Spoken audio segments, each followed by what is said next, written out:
É um texto aqui muito conhecido, e uma palavra que vocês também conhecem. Não vou pregar novidade. Mas a minha, como é que se diz? A minha esperança é que, como a palavra de Deus se renova a cada dia, então, mesmo que você já tenha ouvido, vai renovar em você, porque a palavra de Deus não é a minha palavra. Abra a sua Bíblia em Levíticos, capítulo 6, versículo 13. Você já ouviu muitos pregadores.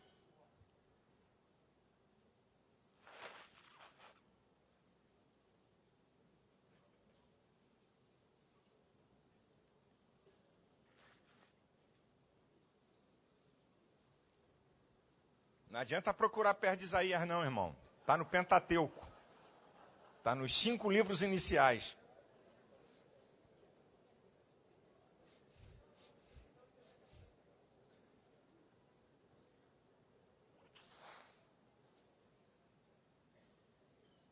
O texto diz assim: o fogo arderá continuamente sobre o altar e não se apagará.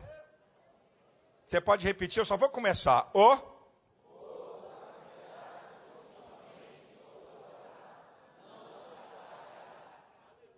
Eu quero trazer para vocês alguma coisa para a sua vida sobre as condições para o poder de Deus se manifestar na nossa vida. Aqui na minha introdução, só para a gente poder não esquecer, e que é importante, e lembrar também para vocês, você sabe que fogo na Bíblia é símbolo de poder. Né? Fogo, primeiro, em instância geral, simboliza poder. Por isso que o fogo é símbolo de Deus. Deuteronômio 4:24 diz que o nosso Deus é um Deus zeloso, é um fogo que consome. Diante dele, diz lá Joel 2:3, diante dele um fogo consome, e atrás dele uma chama abrasa. Porque fogo simboliza poder. Então, é símbolo de Deus e também é símbolo da sua presença. Quando Israel saiu na caminhada do deserto, Êxodo 17:21, a nuvem de dia e a coluna de fogo de noite, símbolo da presença de Deus guiando o povo no deserto. Como o fogo simboliza poder, também o fogo simboliza a palavra de Deus, que a palavra de Deus é poder. Então, simboliza a palavra. Jeremias 23:29. Não é a tua palavra como fogo, como martelo que esmiuça a penha, a pedra? Então, é símbolo da palavra. E como vocês sabem, se fogo simboliza poder, é símbolo do Espírito Santo. Na descida em Atos capítulo 2, quando o Espírito Santo desceu, línguas repartidas como de fogo. Então, fogo na Bíblia tem essa simbologia de poder. Poder de Deus na nossa vida para uma vida triunfante. Agora, preste atenção uma coisa aqui interessante. O texto diz: o fogo arderá continuamente sobre o altar. O fogo não arde em lugar, ele arde sobre o altar. E ali em Caxambi o fogo está caindo. Não, tem que ter altar para o fogo cair. Altar simboliza a nossa vida. Fogo não cai geograficamente num lugar. Para ter fogo tem que ter altar.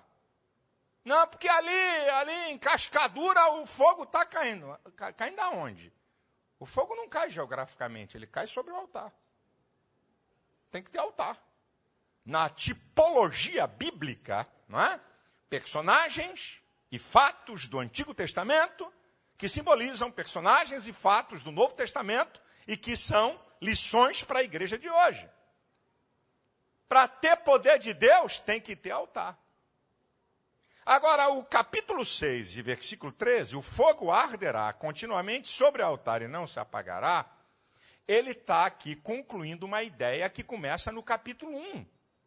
Isso é, para que o fogo possa arder no capítulo 6, as condições começam no capítulo 1.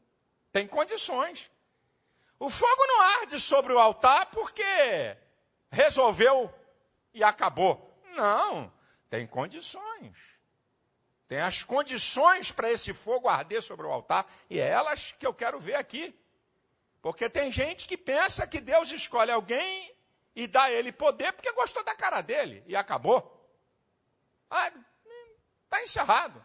Então, vamos fazer essa análise do Antigo Testamento, prefigurando coisas para nós nos dias de hoje, para a igreja nos dias de hoje. Então, vamos às condições para que o poder de Deus possa se manifestar na nossa vida. A primeira condição é o óbvio, que eu acabei de falar. Para o poder de Deus se manifestar, tem que ter um altar pronto. Não é apenas um altar, é um altar pronto. Porque lá em 1 Reis, capítulo 18, versículo 30, o profeta teve que restaurar o altar para o fogo cair. Porque o altar estava sujo, estava imundo, estava quebrado, estava arrebentado, e Deus não ia se manifestar ali. Tinha que ter um altar pronto. Altar é a sua vida. Tem alguma coisa que precisa ser reparada? Consertada? Tem alguma coisa quebrada? Tem peça para ser trocada? Tem peça que precisa ser colocada? Tem alguma coisa para ser restaurada? Então pense aí. Se você quer o poder de Deus na sua vida, como está o seu altar? Eu não estou julgando ninguém, só estou fazendo uma pergunta para uma análise introspectiva de todos nós.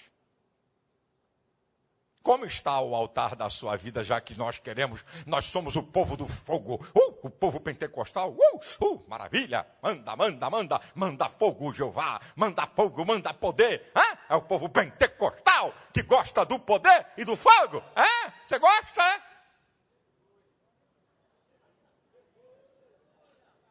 Como é que está o seu altar? Tem que estar pronto. Está sujo? Tem que limpar essa sujeira. Está danificado? Conserta ele. Pense. Para que o capítulo 6 aconteça, tem que ter um altar pronto. Segunda condição é que para ter o fogo sobre o altar, está aqui no capítulo 1, versículo 3 do livro de Levíticos, tem que ter sacrifícios da própria vontade sobre o altar. Isso aqui é um princípio de Deus. Ninguém pode servir a Deus obrigado. Deus não aceita nada que seja obrigatório, tem que ser voluntário. Eu falei aqui domingo e vou repetir aqui para quem não estava domingo. Por que é tão fácil sair da presença de Deus e abandonar o Evangelho? Sabe o que é fácil? Eu vou te explicar. Porque o Evangelho traz você a libertação. Você é livre. E por que é tão difícil sair do pecado? Porque no pecado você é escravo. Te trava. Por isso que não é fácil sair do pecado. Sair da presença de Deus é fácil. Você é livre. É só você adulterar. É só você se prostituir. É só você pecar. Fácil, fácil, fácil. Porque você é livre. É um princípio de Deus. Esse princípio, em Provérbios 23, 26, quando Deus diz assim: filho meu, dá-me o teu coração, o Deus soberano, o Deus criador de todas as coisas, o Deus que a sua palavra não volta atrás, o Deus que os seus pensamentos não podem ser impedidos, pedindo o coração do homem, que é pó, que é barro. Que coisa de doida é essa? É porque o próprio Deus se submete a seus princípios. Porque Deus não quer que ninguém o sirva obrigatoriamente. Deus quer voluntariedade. Para servir a Deus, não é um ato de obrigação que você está preso, está amarrado e que é escravo. É muito pelo contrário, é o ato da libertação para que você seja livre. O Evangelho é libertação. E a pior coisa que pode acontecer no Evangelho é o legalismo. Para colocar regras, para prender um povo, para subjugar um povo em leis de homem. Então tem que ter sacrifícios sobre o altar. Agora olha que coisa interessante. o apóstolo Paulo, em Romanos 12:1, que vocês conhecem o texto, eu só estou lembrando aqui.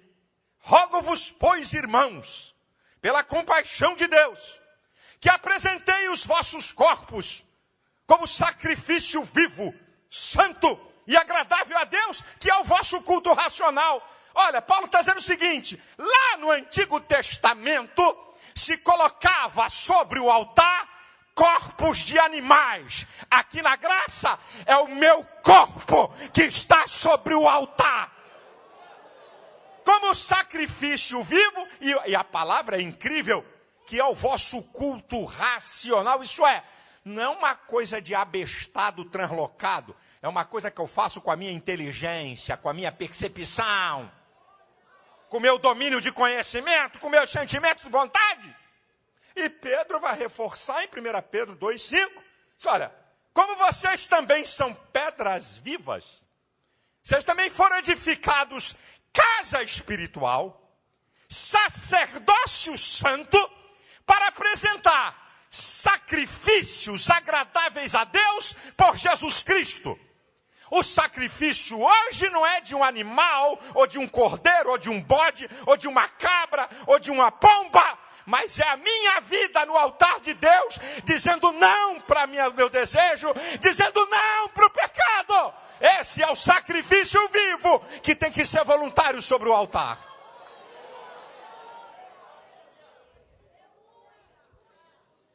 Tem que ter um altar, tem que ter voluntariedade para poder servir a Deus, oferecer a Deus. E eu escolhi 4 sacrifícios dos tantos que o povo de Israel apresentava, aqui dentro desses capítulos que vai até o 6. 4. O que é que nós temos que apresentar sobre o nosso altar? O que eu tenho que colocar na minha vida para apresentar a Deus? No capítulo 1 de Levítico, tinha o sacrifício da oferta queimada. O animal era oferecido inteiramente no altar. Não podia ficar nada de fora. Tudo no altar. Isso fala da entrega total da vida a Deus. Deus quer a sua vida toda. Por isso que Paulo, em 1 Tessalonicenses 5:23, diz: e todo o vosso espírito, alma e corpo sejam conservados plenamente, irrepreensíveis, para a vinda de nosso Senhor e Salvador Jesus Cristo. Ele não quer apenas, não, o que vale é o meu coração, blá, blá, blá. O teu corpo, a tua alma, o teu espírito, o teu ser.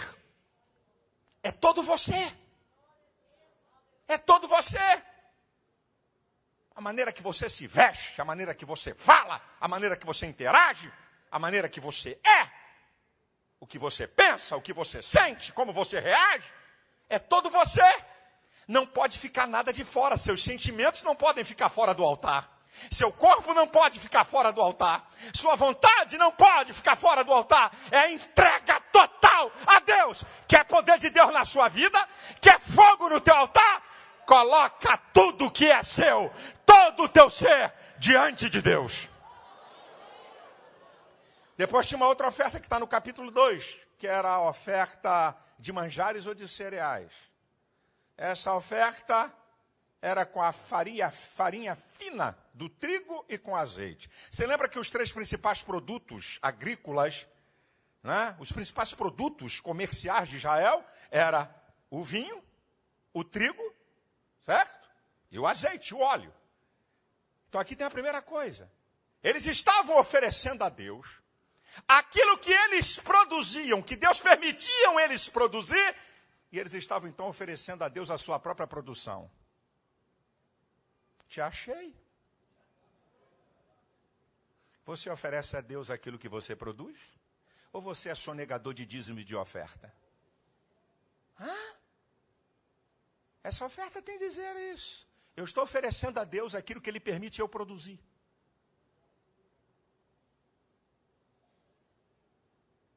Agora, essa oferta tem 2 coisas muito interessantes. É que essa oferta não podia ter fermento.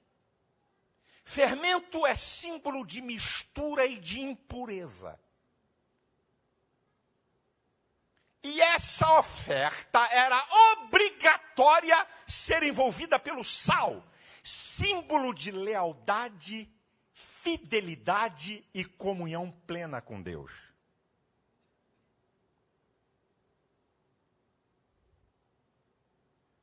Deus não quer mistura no seu altar. Deus não quer mistura. Você está namorando o ímpio? Tem mistura no seu altar. Deus está mandando dizer isso para você, minha filha. Para você, meu filho. Tem mistura no seu altar. Como é que é isso?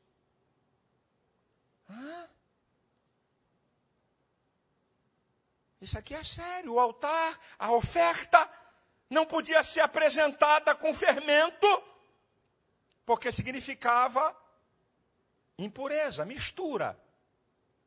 Mas era obrigado o sal, que simbolizava a lealdade, a comunhão, a fidelidade e uma vida de comunhão plena com Deus. A gente quer poder de Deus.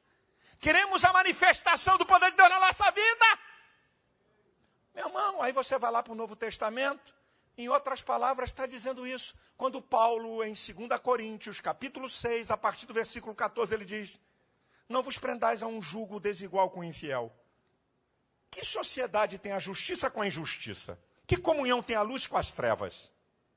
Que concórdia entre Cristo e Belial?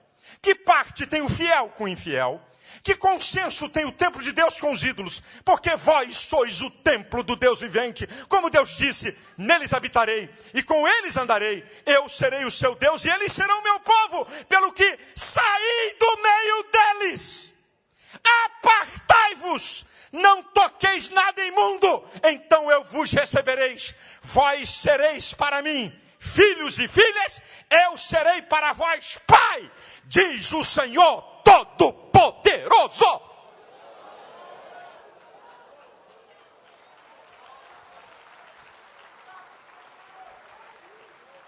Festa de crente, a bebida rola, tem fermento.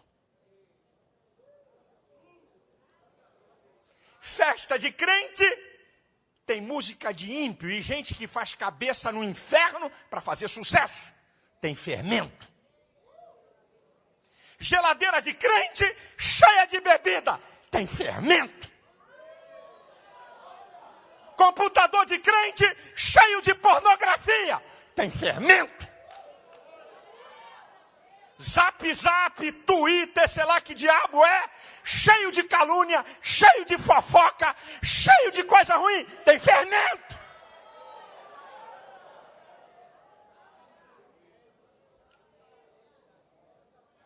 Nós queremos poder, mas a oferta está com fermento. Faz negócio e dá pernada nos outros, tem fermento. Compra e não paga e já sabe que não vai ter dinheiro para pagar. Tem fermento. Passa um cheque para comprar o que não pode e sabe que vai voltar. Tem fermento. Quer viver uma vida que não pode levar. Tem fermento. Quer viver um padrão social que não pode viver. Aí começa a sonegar oferta, começa a sonegar dízimo e começa a esculhambação. Tem fermento. Se você quer fogo de Deus no teu altar, põe sal nesse negócio, meu filho, e tira o fermento.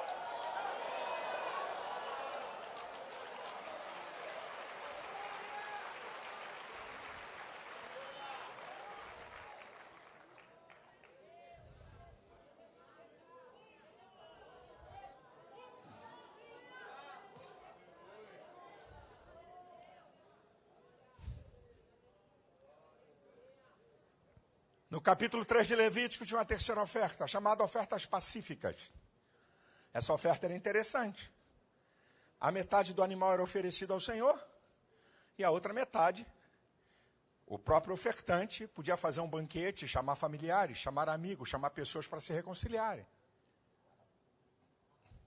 Essa oferta tem um significado. Primeiro, gratidão, porque essa oferta era oferecida cumprimento de um voto, uma bênção recebida. Gratidão. Gente que só vive murmurando da vida. Acorda reclamando e dorme reclamando. Se chove, reclama. Se o sol está 40 graus, reclama. Se faz frio, reclama. Se está calor, reclama.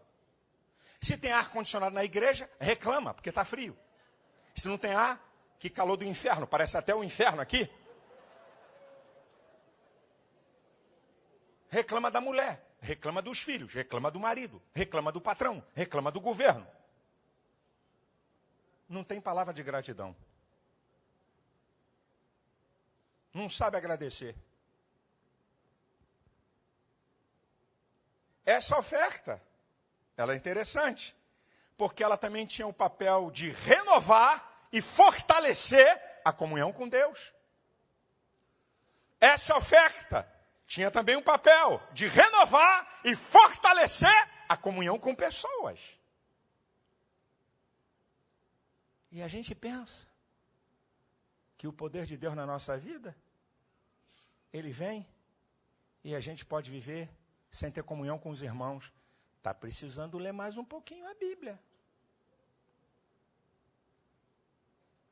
Atos 2. E todos estavam reunidos no mesmo lugar. Estavam lá em comunhão no cenáculo. Atos 4:31. E tendo orado, moveu-se o lugar em que estavam reunidos.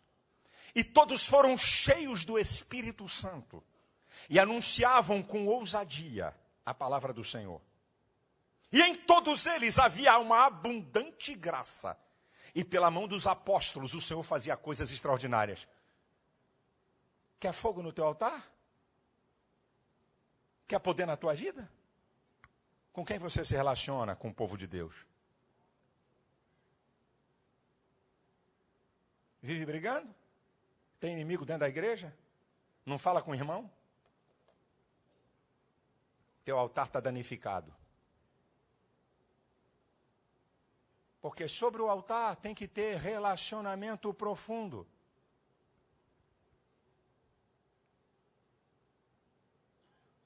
Uma refeição para o judeu? Não é igual nós comemos não, meu irmão. Que você come numa mesa de um restaurante de comida rápida, não sabe nem quem está na frente. Sentar na mesa com alguém, sentar na mesa com alguém para o judeu, significa comunhão, compartilhamento, perdão, unidade. A coisa mais profunda. Queremos o poder de Deus, mas não queremos ter comunhão com os irmãos. Que poder é esse? Fala tanta língua estranha, mas fala também mal pra caramba dos outros. Não tem um amigo na igreja, não compartilha com ninguém.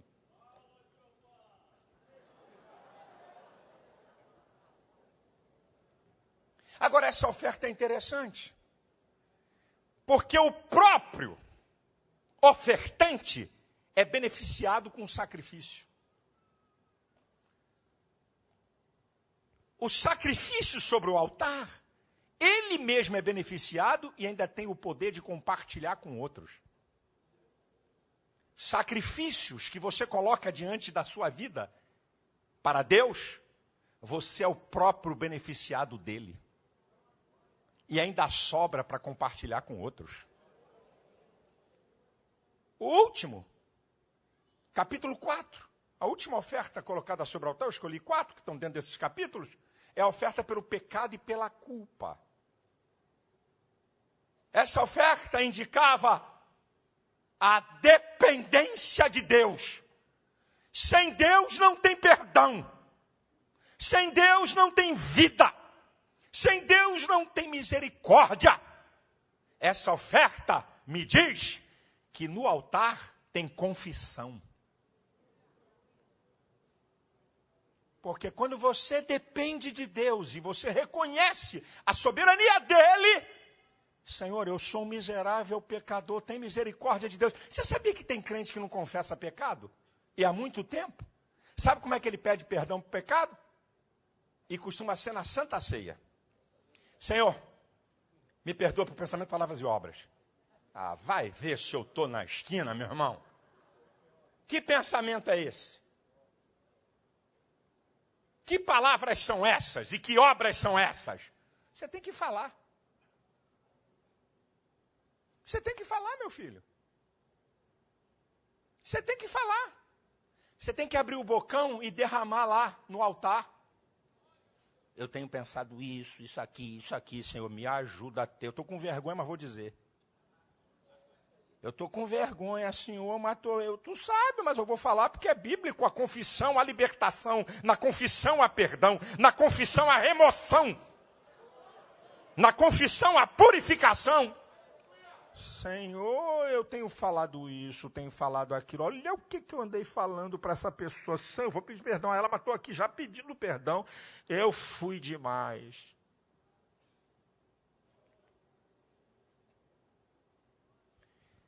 Se queremos o poder de Deus na nossa vida, tem que ter um altar pronto.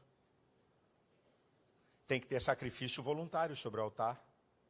Eu escolhi 4. Agora tem mais uma coisa. Tem que ter o melhor sobre o altar. O capítulo 1, versículo 3. Se a sua oferta for holocausto de gado, oferecerá macho sem mancha. Sobre o altar, o melhor. O que é que você tem oferecido para Deus? O melhor do seu tempo ou o resto do seu tempo? O melhor das suas finanças ou o resto das suas finanças? O melhor do seu talento ou nada de talento, nem resto? O melhor tinha que ser colocado sobre o altar. O melhor, gente. Rapaz, quantos anos tem o Plano Real? Foi Fernando Henrique? 94? É? 2004? 2014? 22 anos. Que a oferta daquele crente é R$1. Há 22 anos que ele dá a oferta de R$1 na igreja. Quando o salário mínimo era 100 e poucos reais.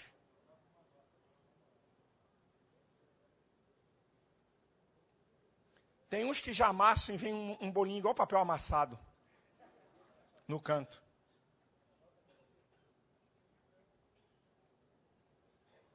Será que dá para o irmão fazer um apelo? Aí, você, pega assim as notas, a nota de 10, a de 5, a de 50, a de 100, vocês vão aceitar Cristo tudo hoje.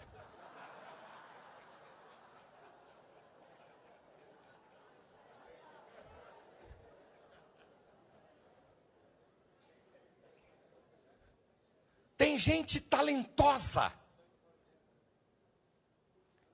Não fica ofendido, não. Rapaz, eu amo ver o trabalho da igreja. Gente que chega cedo, pega ônibus, sacrifica trabalho, para vir servir na igreja, não recebe 1 centavo. Ainda ganha bronca de crente. É tratado como flanelinha e guardador de carro. É tratado como se fosse madame pagando a babá do filho. Ainda diz desaforo para as meninas. O tempo, olha que coisa linda. Agora tem gente que tem talentos. E quando vem prestar um trabalho para a igreja, quer cobrar mais caro do que quando cobra lá fora.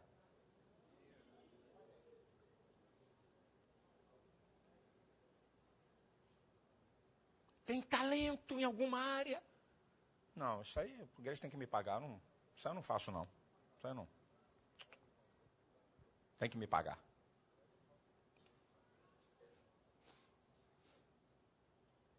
Eu não estou dizendo que a igreja não pague por serviço.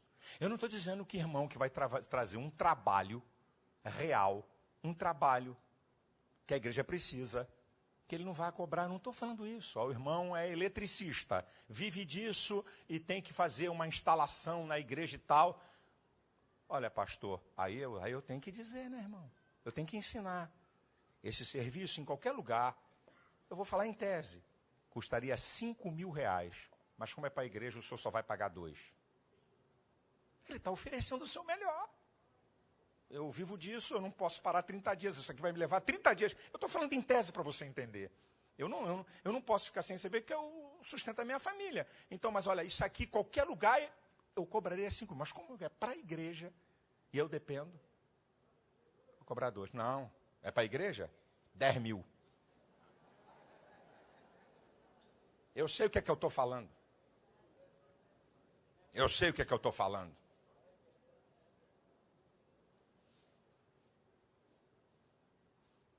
E eu, como não sou brinquedo, porque eu conheço minhas limitações e defeitos, eu já tive prazer de dizer na cara de crente, o ímpio cobrou mais barato que você, por isso que ele vai pegar o serviço.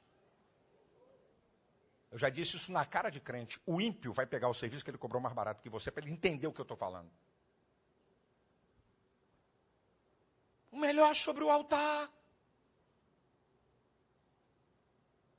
Pastor, como é que eu posso dar o melhor do tempo se eu trabalho 10 horas por dia, tenho que estudar 4 horas? Você tá pensando que o melhor do tempo é aquele tempo obrigatório? O melhor do seu tempo é o seu tempo disponível, que você decide o que vai fazer com ele. Esse que é o tempo melhor, não são as 8 ou 10 horas de trabalho, não. Qual é o meu melhor tempo? É aquele que eu digo, o que é que eu vou fazer? Vou para a internet, vou dormir, vou ver televisão, vou para a igreja, vou ler a Bíblia, vou orar. Deus olha esse. Deus está olhando esse. Deus não está olhando lá as tuas 10 horas que tem que botar para quebrar, para sustentar a tua família. Não é esse aí não. Esse não é o melhor tempo não. Mas o que você faz com ele? Quantos irmãos, eu vi irmãs chegando aqui, enxugando o cabelo e batendo na roupa, por causa da chuva. Outros, vou para casa. Choveu? Vou para casa. Agora pergunta a esses que decidiram hoje, que estavam vindo para cá, mas por causa da chuva foram para casa, se ele tivesse que receber R$500 aqui, se ele não vinha nadando para receber.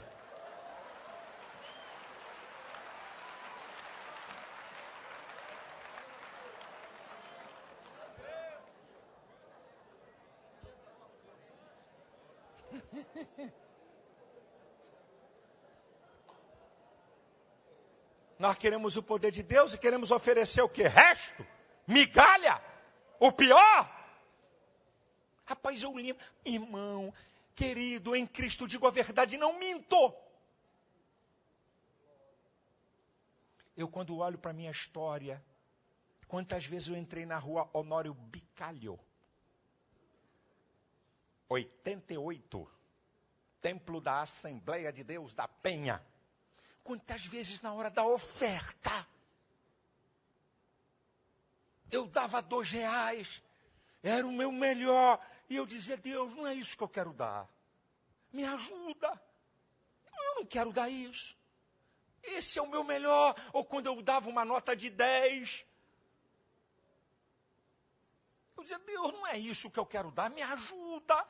Eu quero dar o melhor para ti. Esse aqui é o meu melhor, mas não é a qualidade ainda que eu quero. Quantas vezes o crente dá oferta? Oferta. Oferta. Não tem nenhum sentimento. E Deus está olhando lá para o teu coração. O melhor sobre o altar, Deus está, a gente pensa. É igual a história. O que Jesus fez com o negócio da oferta da viúva? Foi isso. Os ricos estavam lá, bota aí 10 mil, toma aqui mais 100 mil, 500 mil. Aí vem uma viúva com 2 moedinhas que não valia porcaria nenhuma, quantitativamente. Plim! Chama. Vem cá. É aquela ali. Eu vou ensinar uma coisinha para vocês. Vocês viram aqui os ricos dando dinheiro? Deram o resto. Ela ofereceu o melhor sobre o altar. Deu tudo o que possuía.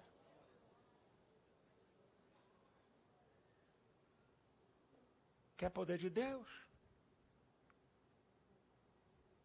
Tem que ter um altar pronto, sacrifício voluntário. O melhor, quarto, tem que ter ordem no altar. A chapa vai esquentar um pouquinho. Capítulo 1. Acompanha comigo aí, Levítico. Vamos lá. Capítulo 1, versículo 7.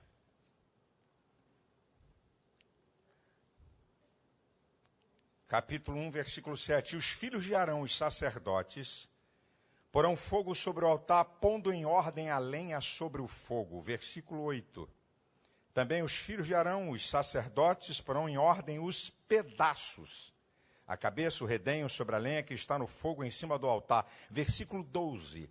Depois a partirá nos seus pedaços, como também a sua cabeça, o seu redenho, e o sacerdote os porá em ordem sobre a lenha que está no fogo sobre o altar. 3 vezes. Está dizendo que o sacrifício não podia ser colocado de qualquer maneira. Tinha que ter ordem sobre o altar. Por quê? Primeiro, por um princípio. Deus é um Deus de ordem. Você já conhece o texto de 1 Coríntios 14, 40. Faça-se tudo com ordem e decência. Onde não há ordem, o que instala é a confusão. 1 Coríntios 14, 33 diz que Deus não é Deus de confusão, senão de paz. Esses textos estão linkados. Onde há ordem, há paz. Onde há desordem, confusão. Como Deus é um Deus de ordem, as coisas têm que estar no seu lugar. Olha, Deus prima tanto pela ordem, que até um rei, para morrer, teve que botar a casa dele em ordem. Imagina para viver. Um rei, para morrer, teve que botar a casa dele em ordem. Ezequias, 2 Reis, capítulo 20. Isaías fala e disse assim: põe a tua casa em ordem, porque tu vai morrer. Imagina para viver. Se para morrer a casa tem que estar em ordem, imagina para viver. Sabe por que tem que ter ordem no altar? Porque se o sacrifício for colocado de qualquer jeito, apaga o fogo. Vamos para a churrasqueira, meu irmão. Você vai entender. Fica mais fácil. Pergunta aí quem faz um churrasco. Joga a carne amontoada em cima da grelha. Se o fogo não passar, se o ar não passar, vai abafar e vai apagar.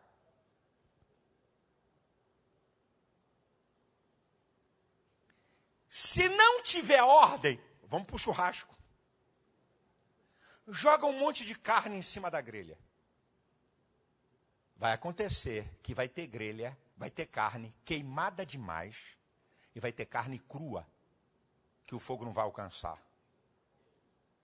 E se você não tiver todo envolvido no altar, você fica vulnerável. Porque para Deus poder agir tem que estar tudo tostado.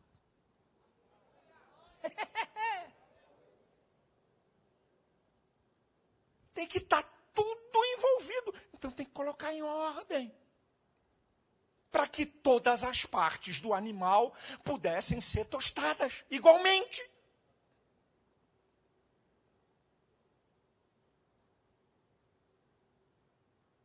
Bota ordem na tua casa. Bota ordem nesse teu casamento. Bota ordem aí, rapaz, nessas tuas finanças. Isso está uma bagunça. Essa tua casa parece casa de mãe Joana. Filha de 12 anos dando na tua cara. Pirralho de 13 anos encarando o pai ou mãe. Põe ordem. Quem é que tem autoridade na tua casa? Você quer poder de Deus? Põe ordem na tua casa. Bota o pé na porta, no ditado popular. Aqui dentro não, meu chapa. Tu quer ter relação sexual com teu namorado, é daquela porta para fora. Aqui tu não vai trazer homem para o quarto, não. Que aqui eu sou macho e sou dono dessa casa, sou servo de Deus. E aqui não vai ter prostituição debaixo do meu teto. Que é safadeza lá fora. Bota ordem na tua casa. Bota ordem, meu irmão. Bota ordem nesse casamento. Um desentendimento miserável. Brigam por tudo. Uma disputa infernal para ver quem é o melhor. Como é que um casamento vai dar certo, rapaz? Isso é uma bagunça. Hã? Como é que é esse negócio? Tem que botar ordem, meu filho. Está aqui, meu irmão, eu estou com a Bíblia, não estou inventando não. 3 vezes aqui, põe ordem no altar, põe ordem no altar, para essa oferta ser recebida, para o fogo poder atuar, põe ordem no altar. Quer poder de Deus na sua vida? Bota ordem na tua vida.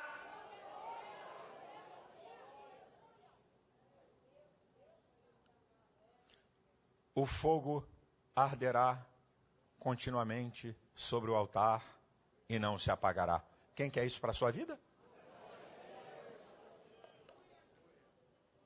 Um altar pronto, sacrifícios voluntários sobre o altar, o melhor sobre o altar, ordem no altar. Agora vamos para o resultado. Está aqui nos textos. Não estou inventando nem forçando nada. Vamos para o resultado. Levítico capítulo 1, versículo 9 diz assim: porém a sua frissura e as suas pernas lavar-se-ão com água, e o sacerdote tudo isso queimará sobre o altar. Holocausto é oferta queimada de cheiro suave ao Senhor. Os sacrifícios que você coloca sobre o altar agrada a Deus. Cheiro suave ao Senhor. Está dizendo, Deus se agrada do sacrifício. Deus se agrada quando você diz não para a sua vontade. Deus se agrada quando você está sendo encurralado, tentado por toda a força e botando a tua fé em jogo e você rompe, você vence. Deus se agrada. Deus se agrada quando você se afasta da vida de pecado, da vida ímpia, da vida leviana. Deus se agrada. Deus se agrada quando você é casado e a mulher mais bonita, a boazuda da empresa, vou dizer o português bem claro, que tudo que é homem cobiça, bota o olho em cima de você e você diz, não! É sacrifício, é. E vai para as irmãs também, porque tem homem que pensa que isso acontece com ele. E você também, irmã, o galão, o Alain Delon de lá, o cantador mó, o somebody love primeiro, que ganha tudo que é mulher, e um monte de mulher onde você trabalha apaixonada pelo cara, e ele bota o olho em você e você diz, não! Não! Não! Deus se agrada quando você está na roda dos seus amigos e começa a blasfêmia, e começa a deboche. Com licença, vou sair daqui, porque essa conversa não me interessa. Deus se agrada, e quando rola a propina e o roubalheira, e que eu não participo desse negócio, eu estou fora, Deus se agrada. Oh, sacrifício sobre o altar, agrada a Deus.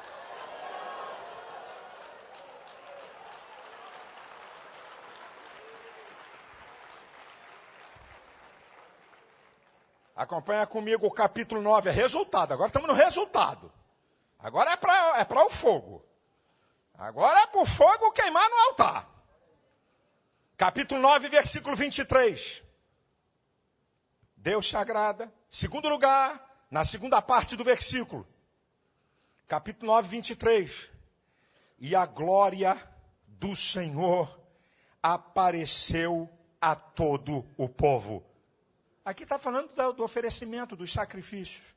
A glória do Senhor aparece. Ela é perceptível, ela é real, ela é entendida. Não uma coisa que ninguém... que é? Não. Você sabe quando é o poder de Deus. Você sabe quando é a glória de Deus. Olha aí, o resultado comigo. Versículo 24. Porque o fogo saiu de diante do Senhor e consumiu o holocausto e a gordura sobre o altar. Segura essa daí. Porque o fogo saiu diante do Senhor. Quem manda fogo é Deus. Não é você que produz fogo.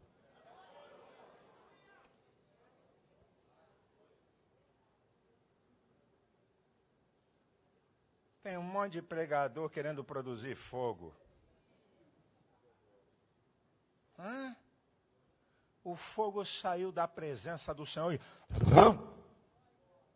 Não foram os sacerdotes que produziram o fogo. Essa é uma manipulação no movimento pentecostal. O cara vem, o fogo tem que cair, senão eu não sou convidado para o ano que vem. O fogo tem que cair, senão a oferta é menor. O fogo tem que cair, porque afinal de contas a minha reputação está em jogo. O fogo tem que cair. E o que vão dizer se não cair? E se eu pregar e não tremer o lugar? E se eu pregar e não tiver reteté? E se eu pregar e não tiver? Então, eu vou produzir fogo. Aí não produz fogo. Ele produz fogo estranho. Manipulado. Mentiroso. E começa a ensinar o povo de Deus o engano. E eu já falei para você, eu já vi cada cena, rapaz. Eu já vi cada cena nesse mundo de Jeová. Vocês não esqueçam que durante 28 anos eu fui evangelista. Preguei em muitos congressos. Eu preguei em congressos com pastores, tira aqui. Eu preguei em congressos com pastores, evangelistas.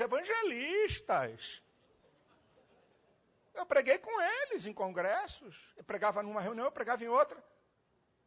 Está lá o culto, o pregador.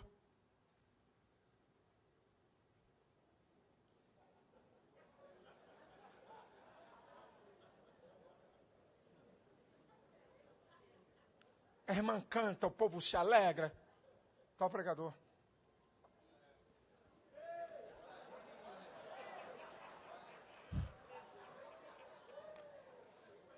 Está o pregador. Daqui a pouco. Meu filho, eu estou falando do que eu vi, não é do que me contaram. Daqui a pouco o pastor. Agora vamos ouvir o homem de Deus. Deus tem usado esse homem poderosamente. Não é mentira, é um homem de Deus. Aí o cara, 2 horas calado. Tu não viu o miserável dar glória a Deus? Eu não vi nem um murmúrio assim, aleluia, entre os dentes. Não tinha. Aí o pastor chama o cabra. Agora o homem de Deus vai pregar.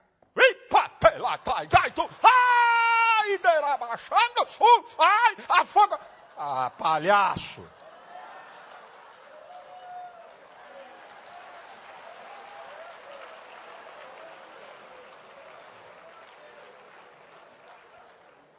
Produtores de fogo.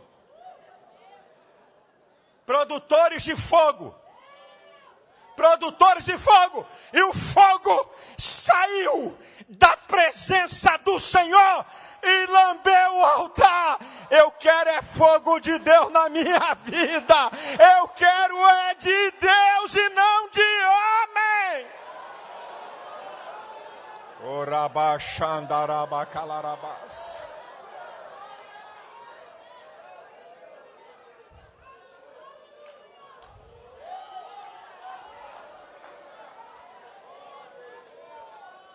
Eu já fui em lugar aí que...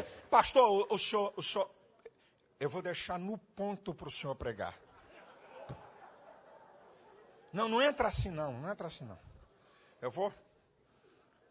Quando tiver no ponto... Não precisa deixar nada no ponto. Deixa sem ponto. Você, pastor... o senhor pede a oferta aí para a gente no culto... E depois deixa que entre a oferta, que é um negócio assim, né? O senhor sabe, né? Falar de oferta é duro, né? Aí tem um louvor aqui, um irmão. Quando ele canta. Não é Marco Aurélio, não é você não. Eu sei que você tem poder de Deus, mas não é esse caso.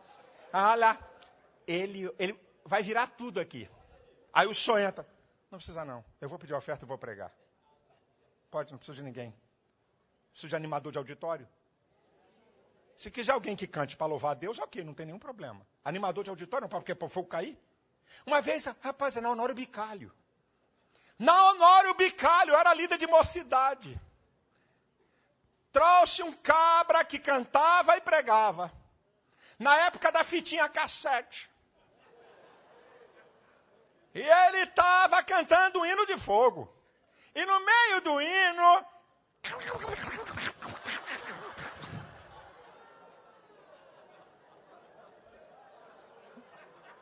O gravador. Diabo! O gravador comeu a fita do cara, o cara no microfone. Agora que o fogo ia cair.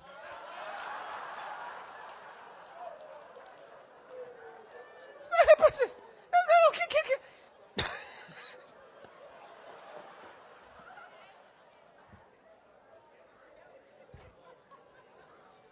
O altar está pronto.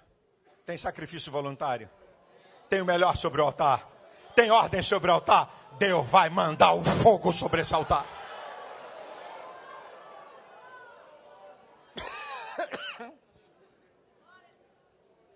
Olha o que diz o texto. Isso aqui é resultado.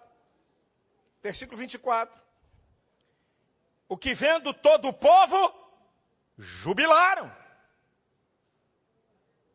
Fala de alegria, fala de adoração. Onde há o derramamento do poder, há adoração, há júbilo, há alegria. Seu irmão é cheio do Espírito Santo. Você não quer encontrar nem com assombração. Quer dizer, você quer encontrar com assombração, mas não quer encontrar com ele de noite. Esse irmão é cheio do Espírito Santo, carrancudo. Para dar glória é um problema sério, para dar um aleluia é uma dificuldade. Meu irmão, há júbilo, há adoração, há alegria. Agora, a coisa mais linda dessa história aqui é o seguinte. E caíram sobre suas faces.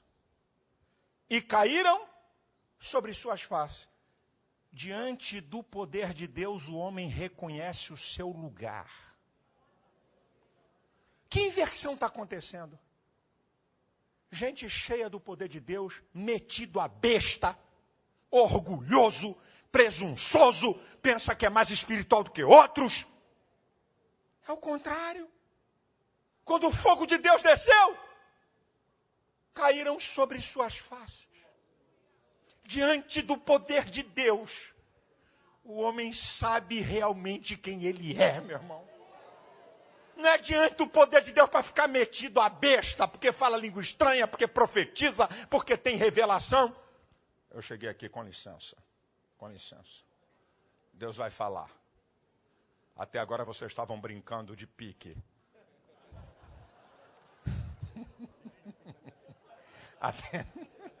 Até agora era recreação gospel. Agora é que a coisa vai acontecer. É agora, eu cheguei de férias, agora... Eles estavam de brincadeirinha aqui na minha ausência. Isso é uma afronta, meu irmão. Isso é uma afronta ao Evangelho. Isso é uma afronta ao poder de Deus. Poder de Deus na nossa vida. Ah, Senhor, a tua glória é tão magnífica. O teu poder é tão gigante que eu não sou nada diante da tua glória, diante do teu poder e da tua majestade. O fogo arderá continuamente sobre o altar e não se apagará. Agora escute. Eu termino dizendo, onde é que o fogo arde? Sobre o altar. O fogo não arde embaixo do altar. O fogo não arde do lado do altar. Sobre o altar. Significa que quem tem o domínio do poder é Deus e não nós. É sobre. Não é embaixo. Não é do lado. O fogo vem sobre. Vem por cima. Vem de cima, indica autoridade, indica soberania, indica controle de quem manda o fogo. Se Deus quiser mandar fogo, meu irmão, Ele é que manda. Pastor, uma vez um disse assim, pastor, se o irmão levantar, eu já vi o senhor mandar calar a boca. É muita meleca, mas espera.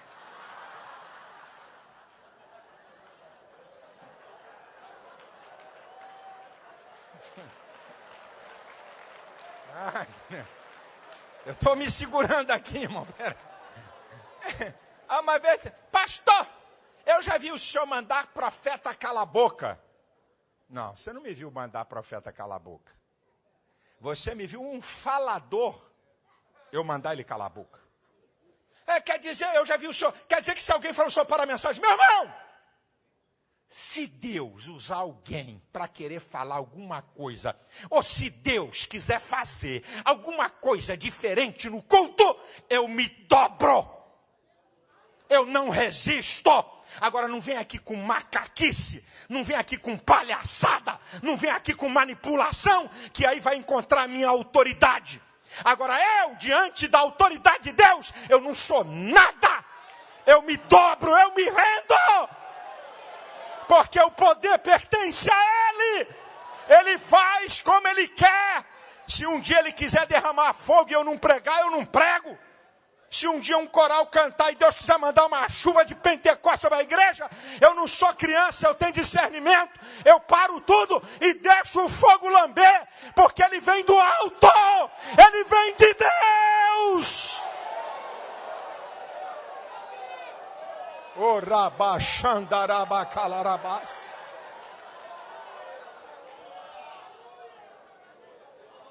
Oh, aleluia. Oh, aleluia. Oh, glória a Deus. Oh, Senhor, oh, Senhor. Oh, que a verdade desse texto seja para a minha vida e para a igreja. O fogo arderá continuamente sobre o altar e não se apagará. Quem é que pode repetir comigo? A igreja de pé. Quem pode repetir? Quem pode repetir num ato profético? Repita após a minha fala. O fogo arderá na minha vida continuamente e não se apagará.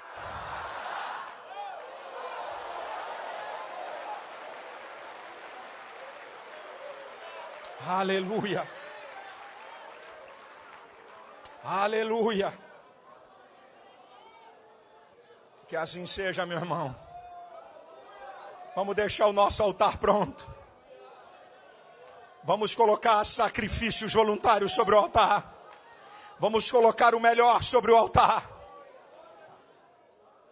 Vamos colocar o altar em ordem. E aí o resto deixa com Deus. Deixa com Deus. Aí é Deus. É Deus que manda o fogo. É Deus que manda o poder. E isso vai redundar em quebrantamento, em alegria, em reconhecimento, em submissão, em soberania de Deus. Oh, repita mais uma vez. O fogo arderá na minha vida continuamente. E não. Com bastante força. E não se apagará. Oh.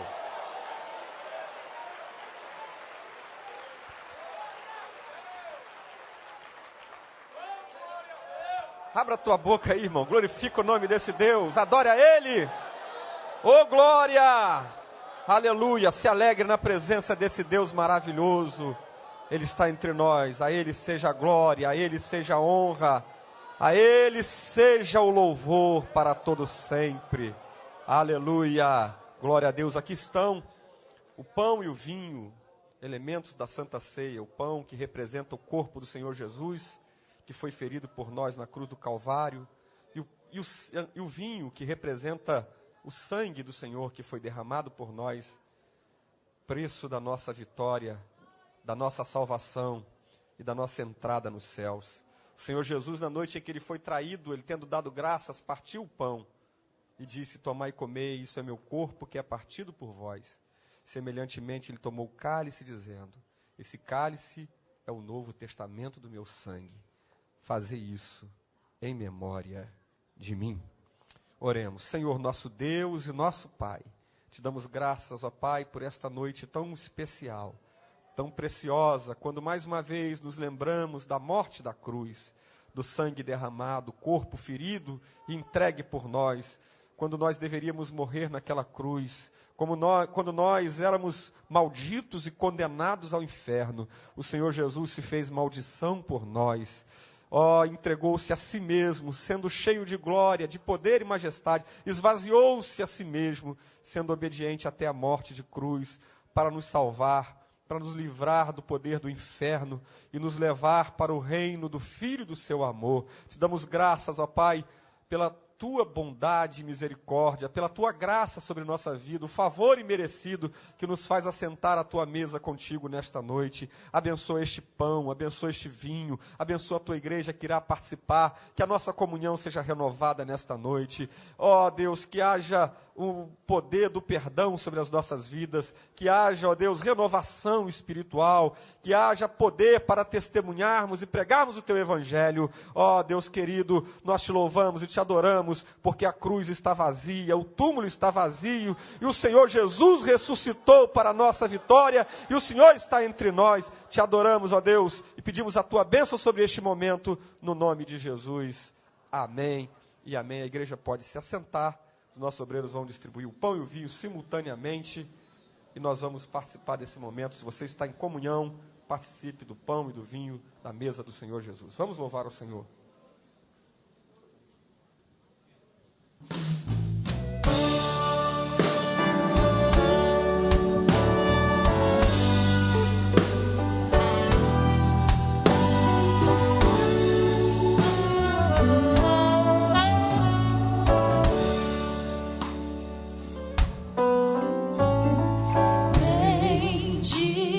Seja o Cordeiro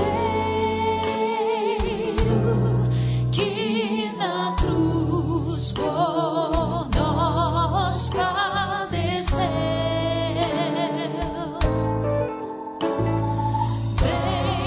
Bendito seja o seu sangue que por nós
aleluia.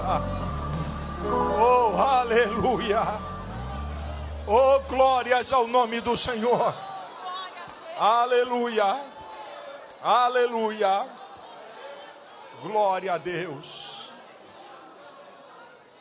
Glória a Deus.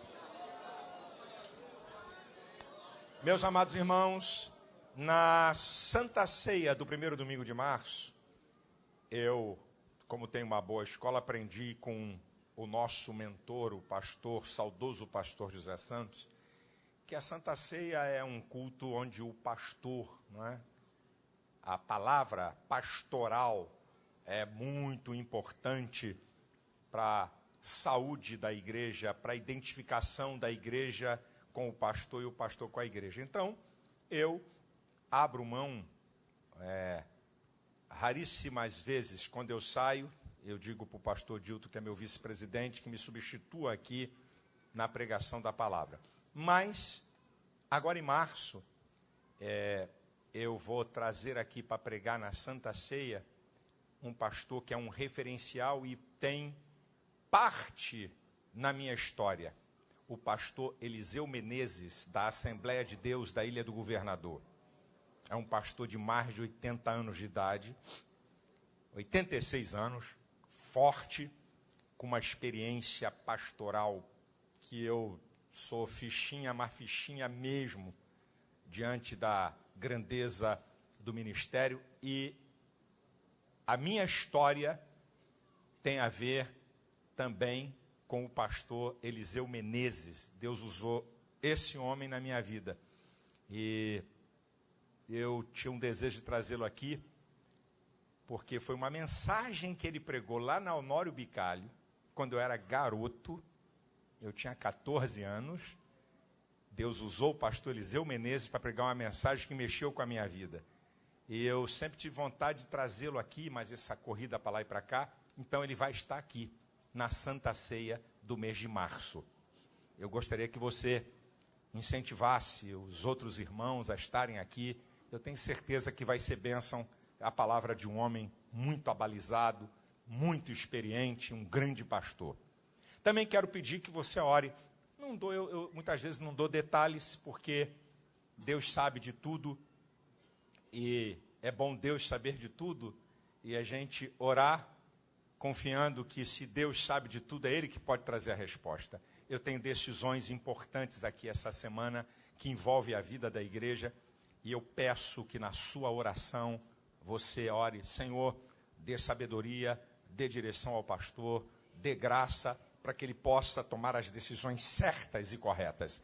Eu preciso, porque eu não sei tudo, eu não tenho o domínio de todo o conhecimento, e eu preciso da revelação do Espírito Santo para dirigir, porque afinal de contas a igreja dele, é do Senhor e não minha. Então, eu pediria a você que orasse por essas questões que eu estou dizendo aqui, ou por essa questão, para Deus me dar a direção.